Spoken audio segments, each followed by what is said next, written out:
Olá, alunos da Escola Municipal Antônio Vicente. Aqui é o professor Vitor de Matemática e eu venho hoje neste vídeo passar algumas orientações sobre a atividade de matemática do projeto Aprofundando os Saberes, referente ao dia 18 de agosto.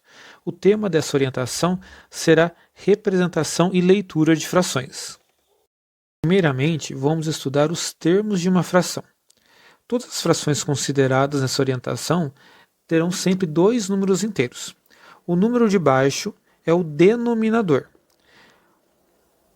Ele indica em quantas partes uma unidade, uma imagem, uma quantia foi dividida.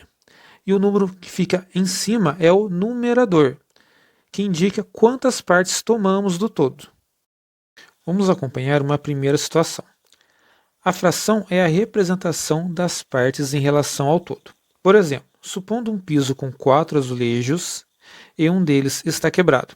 Então temos aqui na imagem um exemplo de um piso dividido em 4 partes iguais, onde cada uma representa um azulejo. Um deles está quebrado, que é o que está sinalizado de cinza.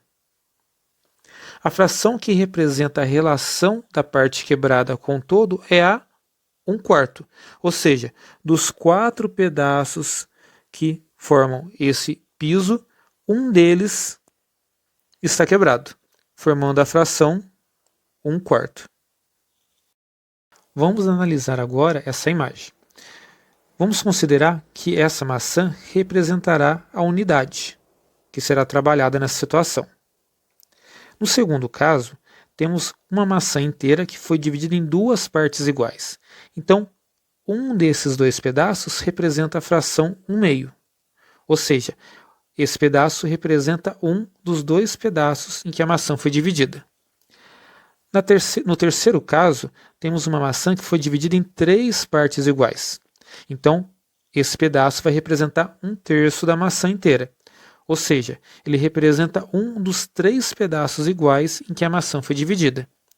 E no quarto caso, teremos uma maçã que foi dividida em 4 partes iguais. Então, esse pedaço de maçã representa a fração 1/4 da maçã inteira. Ou seja, ele representa um dos 4 pedaços em que a maçã foi dividida. Aqui fica importante relembrar que sempre quando se trata de frações, nós vamos sempre considerar divisões em partes iguais. Sabendo disso, vamos analisar as seguintes situações. No caso do quadrado, a parte pintada de rosa não pode ser considerada 1/2.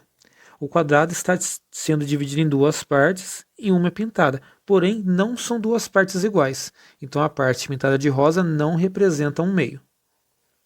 No caso do círculo, ele está dividido em 4 partes e uma está pintada, porém nós não podemos considerar sendo a fração 1/4, pois ele não está dividido em 4 partes iguais.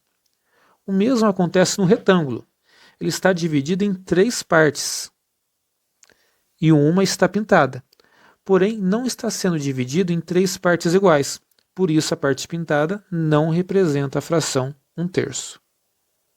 Com isso, eu me despeço de vocês com a seguinte frase de Robert Collier: sucesso é o acúmulo de pequenos esforços repetidos dia a dia. Desejo a todos vocês que cada esforço feito nessa jornada de estudos seja considerado como um passo a mais rumo aos seus objetivos. Um grande abraço a todos e até mais.